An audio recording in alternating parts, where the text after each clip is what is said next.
Welcome everybody back to the TheDomCast, episode 30. Wow, that is a landmark, assuming I got the episode number right. I'm pretty sure I did. Man, we should do something special today, but I'm not, man. I have an attitude that the NBA season is not here yet, but I guess I can at least be thankful that in T-minus, 13, 14 days, we will have our first drip of NBA action. Our first preseason game, it's going to be the Rockets and Clippers. And at this point, I'm desperate. You don't understand. I will fully dissect a preseason game right now. It could be the Hornets. Alright, maybe not that far. Honestly, I'm probably bullshitting. But nevertheless, I am so happy that our suffering is finally over. I am so looking forward to every day around 6 p.m. just having games to watch. Now that part when it's a regular season, I don't care who it is. I will watch at least one game every night. Cause some nights, you know, it's just the league pass games. There's nothing special going on. I will watch anybody right now. In the regular season, I'm not watching no preseason Hornets games. That ain't gonna happen. Anyways, for today's podcast, we have a snippet of NBA news. Nothing too serious. To be honest, I hadn't been paying attention to it. I saw it on Twitter, I saw some YouTube videos pop up about it, and I thought it was way bigger than it was until I listened to the quotes myself. So I'm gonna discuss them a little bit, but it's nothing that's gonna take too long. Touch a little bit on NBA 2K because there is only a little bit to talk about there. It's going to be redundant if I spend another 25 minutes speaking about it after the last 3 podcasts. Not that much has changed, I've just figured out some things. And then yeah, where I go from there, it will depend on how I feel. So I am just going to discuss the little Steph Curry, Kevin Durant snippets that have been going around this week, only because I'm just trying to get back in the groove of NBA talk. Actually, there's a couple of pieces here. It's all from the Kevin Durant interview that he did, well, the news came out on the 10th actually, so I could have talked about this last week, but I was very focused on 2K. That was a little bit more important than these little snippets.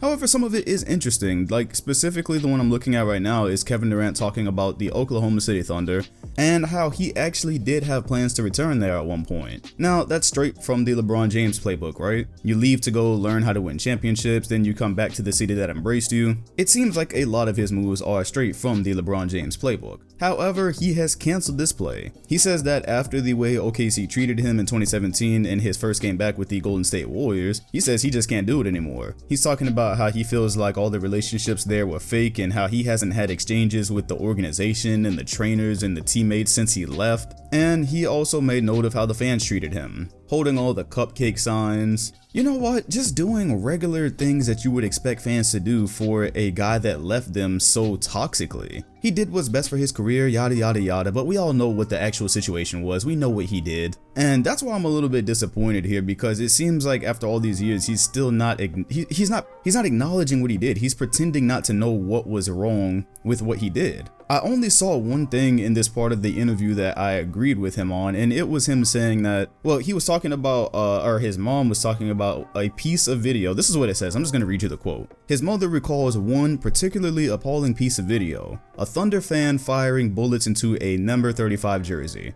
Okay, yeah, see, that's some weird shit. That's one of those fucking weirdos that be on Twitter and you can't tell anything about them from their profile, so they're basically just able to like hide behind it. Yeah, okay, I get that. I get being pissed about that. That's just weird. Now, I'm also gonna say that probably was not the majority of OKC fans. I think the majority is what we saw, everyone calling him soft, this, that, and the other thing. But the particular quote that got me was when KD says, "Ain't no one talking to me." I'm like, yo, this is where we're going with this because I left a team and went to play for another team. Come on, man. Come on, KD, come on. We know that's not why they're mad. That's not why anybody was ever mad. No one cared that he left OKC. Everyone could understand wanting to go play with someone other than Russell Westbrook. And I don't mean that as a sarcastic jab at Westbrook. I just mean like with their play styles, I could understand you want to go play with somebody you think you have a better chance to win with. And we've seen it now. Paul George thought the same thing. We get that. I thought KD was going to go to the Spurs or the Clippers. We get that. No one cares he went to play for another team. We all know it was about the situation with Golden State. So anyways, moral of the story, he's not going back to OKC now. OKC, y'all done messed it up. Y'all were going to get KD back one day.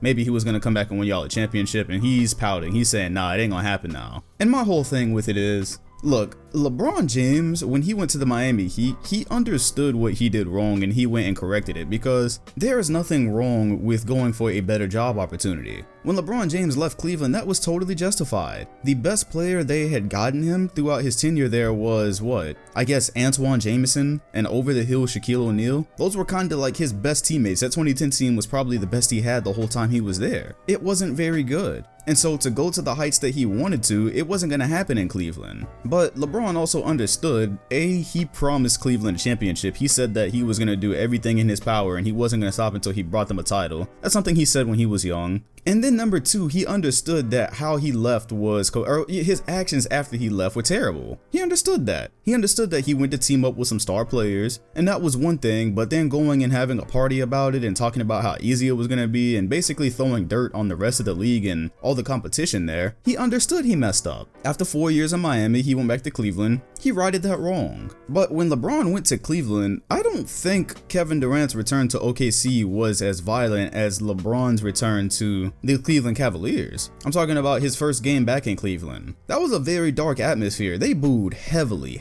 every time he got the ball. You could feel the negativity. Y'all watch Hunter x Hunter? You know how you can feel people's aura? Yeah, you could literally feel the crowd's aura coming off the TV. That was a terrible night. And he still went back there. He went back there because he understood that was a situation that he created regardless. And it wasn't just about him leaving to go to a different team. It wasn't just about that. It was where he went, who he went there with, and then how he handled it. His attitude towards it. And he understood that though. He understood that, and that's all water under the bridge now. So just from what we can tell from KD's quote, he doesn't like the fact that, you know, the organization doesn't really mess with him like that no more. The trainers and the, you know, the people that he was cool with there aren't cool with him anymore. But it's like, what did you expect? That's gonna come up later when I talk about his comments about Golden State. This is like a theme here. What did you expect? Did you expect a warm welcome back to Oklahoma after going to the team that beat you? You were one win away from the NBA Finals for 3 straight games, could not get it done, and then you went and joined them. Did you expect that you were gonna come back and you were all gonna hug it out and sing Kumbaya? I just wonder, what was your plan? How did you see that going in your head?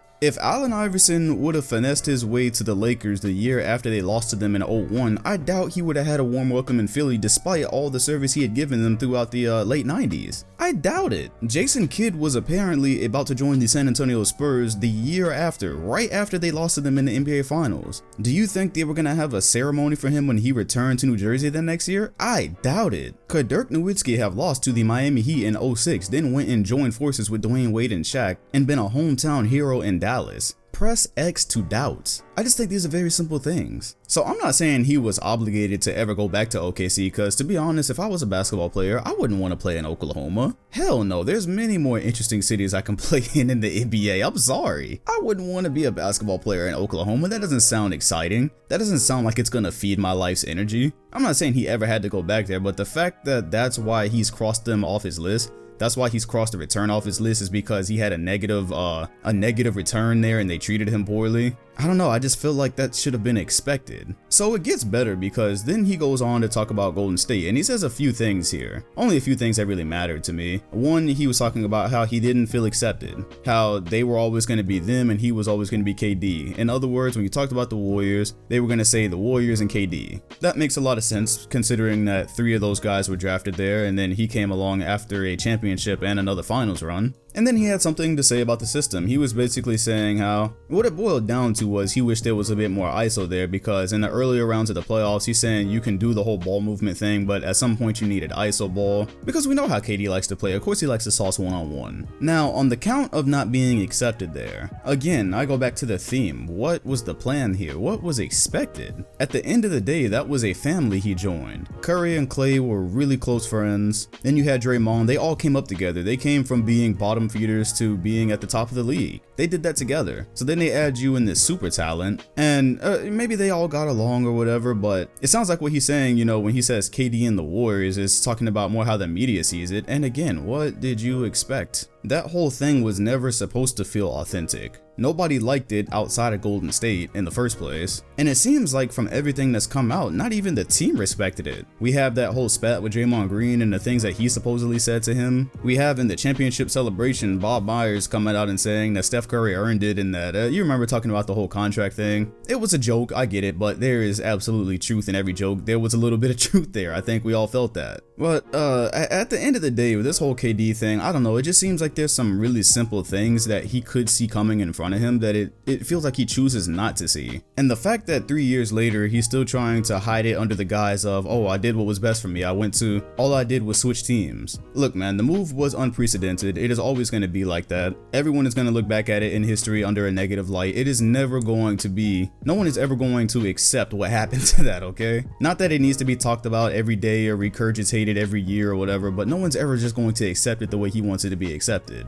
He clearly sounds a bit frustrated with that era, with the perception of that era and the way things went down. And look man, the best thing for him to do, come back in the 2021 season, have one of the best comebacks that anyone's ever had from an Achilles, and prove what you can in Brooklyn. That is the best way to go here. Because at the end of the day, he is now at a similar point that LeBron James was at when he went back to Cleveland the first time. Not the exact same, but very similar, because it's like, okay, he's got his NBA titles now, he's decorated now, he's got, same thing LeBron had, 2 finals MVPs, 2 championships. Even if LeBron's were a bit more respected, they're at that similar point. But when he went back to Cleveland, that was the real test. We were like, okay, this is a different chapter of his career now. Let's see if he can lead his own thing. Let's see if he truly can take on the biggest challenge of his career, because that whole thing in Cleveland was more challenging than what Miami was. And so it's very similar in Brooklyn. Team is not nearly as good. Nothing is guaranteed there. And he's got the Achilles to overcome too. So it's that big challenge. That's a similarity I'm drawing there. And the best thing he can do is conquer it. You don't need to constantly go back to what happened in Golden State and who doesn't respect it. And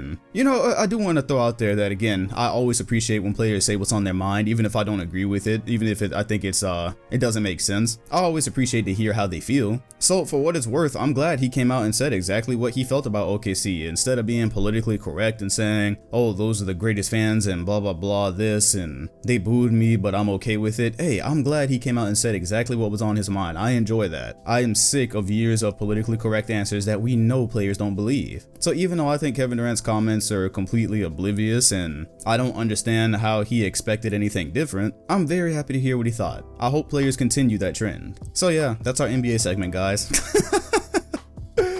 This is the kind of struggle that it is until October 4th. And then, you know, we'll have a little bit more to talk about. At least we can talk about some things that we see in the preseason. But for now, this is what we have. Team USA just faltered. I don't know what we expected there. They really should have just let Melo play, shouldn't they? Melo, from what I know, requested to play for Team USA, but they didn't want the distraction. It was like, really? You got like Bam Adebayo on the team, Harrison Barnes. Y'all couldn't have gave Melo a shot. I'm talking about a FIBA team, like these guys representing USA. You couldn't have given Melo a shot there. Because now Joe Johnson is back on an NBA team because he played in the Big 3 league and he kind of proved his worth. He proved that he could still hoop. So if he could do that in the Big 3 league, I'm thinking that Carmelo could have showed his worth maybe, or showed his new mentality or whatever. Maybe he could have showed something. He should have had an opportunity. That's all I'm saying. I feel like they did him wrong. But we are where we are right now. What do we have? 4 or 5 Celtics players? Yeah, people kept reminding me of that. Whatever. I don't want to talk about this anymore. Moving on. Little bit of 2K news, because the last time we spoke I told you that they had patched a lot of things and a lot of things worked and I was gonna go have fun now. Well, they are still in the process of patching. Last night. So you're gonna get this on Saturday, so it was actually Thursday night. They dropped a tiny patch and they said that they fixed some game hanging in a certain part of the game where I wasn't even experiencing hanging. I'm not even sure, but at the end of the day, a lot of us are experiencing a lot of hanging in different places. Some people are freezing in my GM. I've only had one blue screen crash since the last big patch that they put, and I can't even remember where it was. I think it was like after I finished the game or exited. I think I exited my team or something and it just crashed for no reason, but that's the only actual crash I had. The only big problems I have left, if you watch my last video on my second channel, it was basically me talking about the fact that no form of play now works when you're trying to connect with someone online, and that's for me on the PlayStation 4. I'm seeing more and more rumblings that Xbox One is not having these problems, and I think I figured out a few things. So for one, you might have watched my team video and I was talking about the dev diary. I basically went through all of that and explained it to you all. And one of the things, I don't remember if I said in that video or not, but one of the things that I heard in the dev diary was that they said they had upgraded the servers, that the team did a lot of work on the servers. So that implies that they changed some things. Whatever they did to the net code or whatever it is that they work on with servers, they changed some things. And that would fully explain the problems that some of us are having now. It's why some of us can play the game fine and some of us can't play it at all, because whatever changes they made have clearly caused some type of error or some type of bug. So right now in my career modes, my career works just fine. I can play any mode online of my career with no lag, no drop games.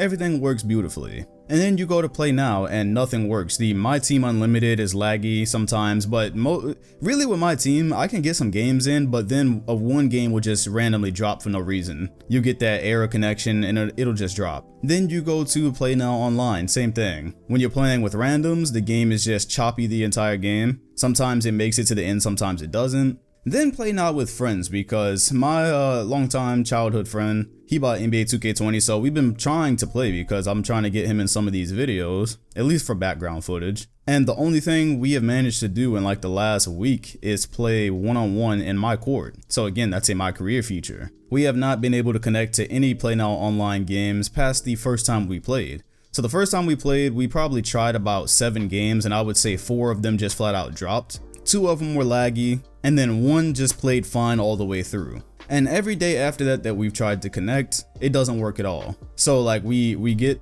tried multiple things, right? We tried launching from the play now menu, and we tried launching from our couch in the my court. Because if you sit on your couch and you pick up the controller, someone else is there, you can actually play a quick game with him. That's a pretty cool feature. So we tried both, and as soon as the game loads up, like it brings you into the arena, it crashes immediately. The game says it could not connect, a problem with it has been found with the connection. And that's happened for every single game. Nothing has happened in like the last few days, which tells me that either they're working on it or they've taken it down. I'm not sure, but I made that video on my second channel because at the end of the day, just trying to be proactive, just trying to get things to work, because 2K20 without all the technical problems is actually a lot of fun. I found plenty to do on my team, I enjoyed my career, I am even enjoying the gameplay. So just with these last technical issues, I made that video and tried to get people to tag LD2K and Mike Wang, because those are the only people I know that actually respond to the community and actually read feedback. They're the only ones that show any indication that they do, by the way. I'm not saying no one else does, but they're the only ones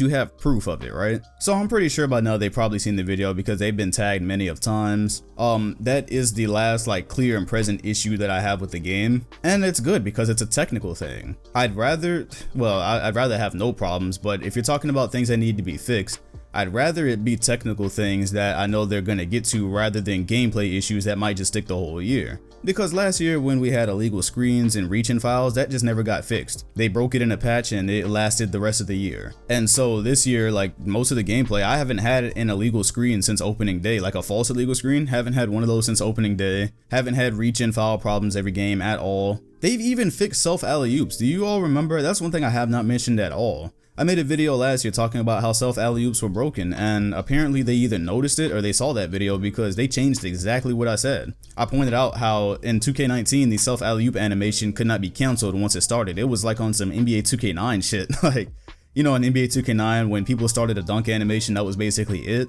Well, in 2K19 when you would start a self alley-oop animation, it like didn't matter who was in front of you or who was in your space or anything, you were gonna catch that alley. And so I've been trying that to see if that exploit was still there. And it's not anymore. If you throw an alley with someone in front of you, you will bump into them. You will lose track of the ball. It's much better, so that's a positive change they made there. And yeah, now we wait. I'm just waiting for the play now things to be fixed. Hopefully they seen that video, because I also saw a tweet from the NBA 2K account saying that there's going to be a tournament using Play Now this year, centered around Play Now, and it's worth $115,000. So when they tweeted that, I thought, okay, maybe they are oblivious to the fact that some people actually can't even use this mode. And that came out, that news came out right as I was finishing that video, so hopefully they've seen it, hopefully they're on it. And plenty of people have this problem. Every time I tweet it out to them, whenever they tweet, I'm just trying to get it seen so it can be fixed, and a lot of people co-sign it. They're having the same exact problem. So if you have not seen that video and this sounds like a problem that you're having, go to my second channel and share that video to LD2K on Twitter just in case, because like I said, I have no confirmation that it's actually been seen yet, and I would hate to have to go the whole year with a mode that literally doesn't work and doesn't get acknowledged. It's hard to get things like this acknowledged because those modes don't bring in any money. Although the issue is leaking over to My Team Unlimited as well. So for right now, the way I'm playing 2K, I'm just kind of grinding this stuff to get all my online assets up. So what I mean by that is, like in my team, I'm basically just grinding the triple threat offline, grinding domination. I'm just doing things to like stack up points and coins and tokens and players so that when I actually do start playing My Team Unlimited later in the year, I have a worthy team. Because you know, the later it gets in the year, the more pink diamonds you're going to see. You're going to start running into galaxy opals, you're going to run into diamond cards, and then it won't matter what names you have on your team. It's about the rarity of the card. So Yeah, I'm not messing with my team unlimited right now because, again, very laggy and crashes a lot, so have no reason to be there. I'm using the modes that work. In my career, I'm grinding my player offline. I'm trying to get those badges up because I'm not going to go to the park with no badges. I'm going to go participate in the events to see how they work. There's some events these weekends, so I am going to try those out. But other than that, I'm not on the park 24/7 with a point guard that doesn't have any badges yet. That's not a fun experience. And yeah, there goes the NBA 2K20 section. Like I said, only saying what needs to be said there. When I'm playing a video game that is not NBA 2K these days, I'm actually trying to get through this other great collection of games that I have that I never touched.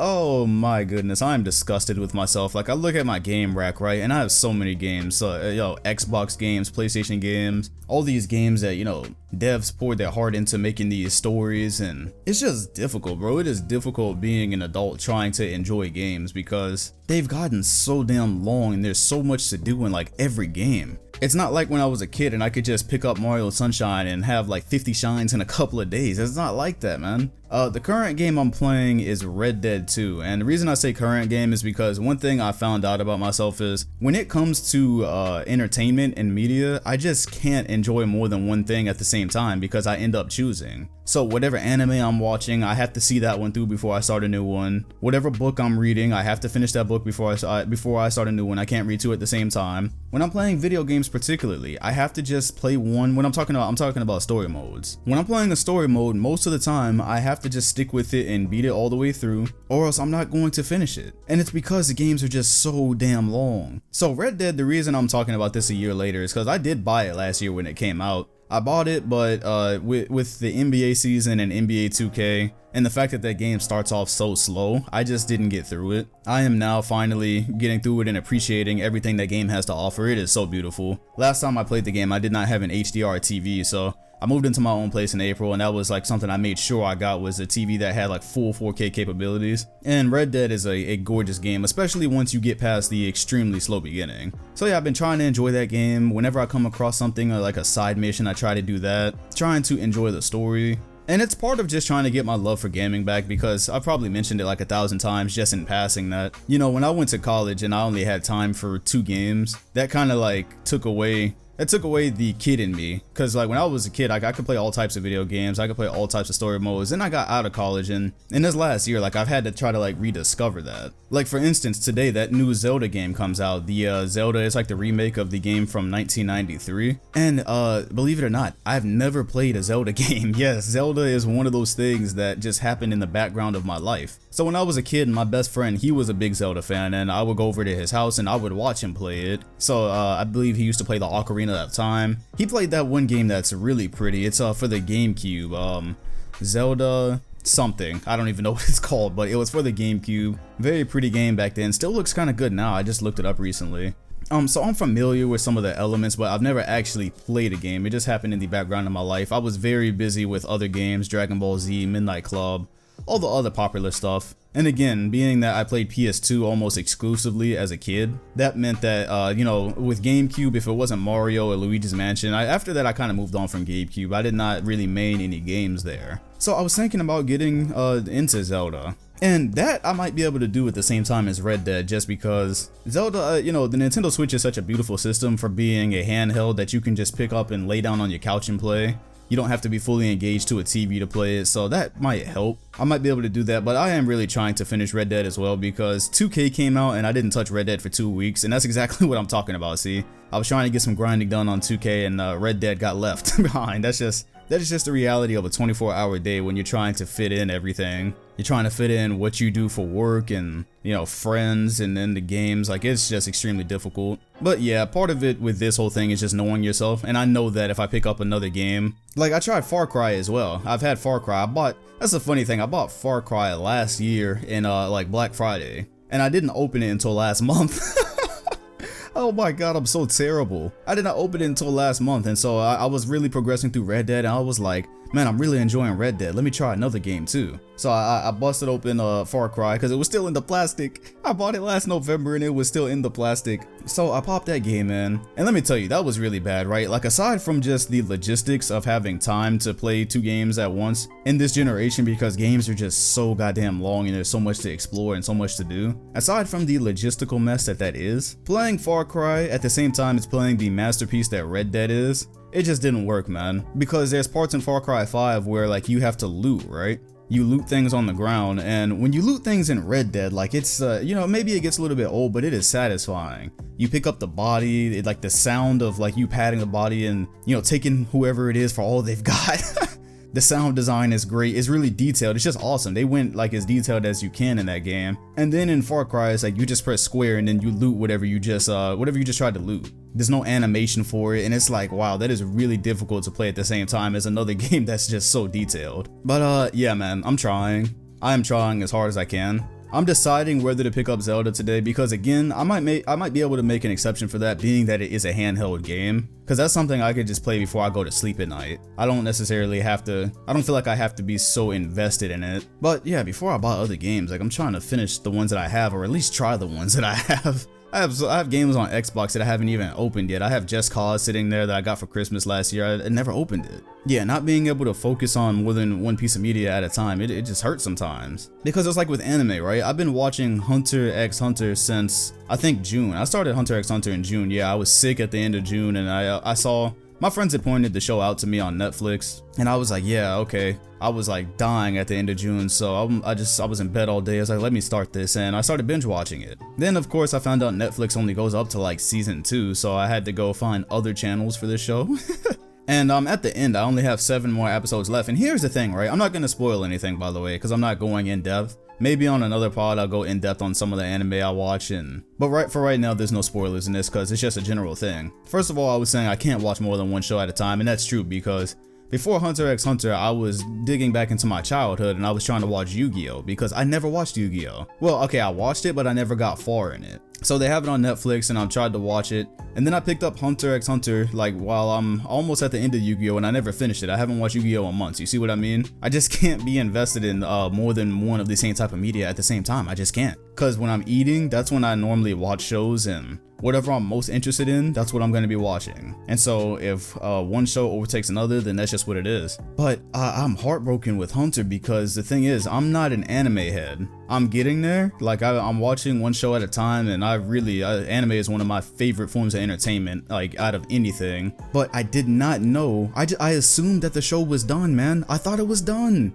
because I understood that I'm watching the 2011 remake, right? 2011 was 8 years ago, but the 2011 remake is from, I guess it added some parts, but it also remade parts of the show from the 1990s. So when I heard all these years, right, I was saying, okay, so this is originally from a 90s show. I thought it was finished. I did not realize nothing was done until I got to the Chimera Ant saga. And I'm in the Chimera Ant and I realized like, hey, okay, I only got about 25 episodes left, and there's a lot of things that they have not touched on. A lot of things from earlier in the show aren't popping back up, and it does not look like they're going to be able to wrap all this up in 30 episodes. And so then I started doing my investigative work and I'm like, holy shit. I just got invested in a show that A, does not have animation for everything that's out right now, and B, is not done, period. So after the anime, after I get to episode 148, I'm on 141 right now. I'm gonna get to episode 148, then I'm gonna have to go read the manga because I'm invested now. I love this show, I love the characters. I'm gonna have to go read the manga.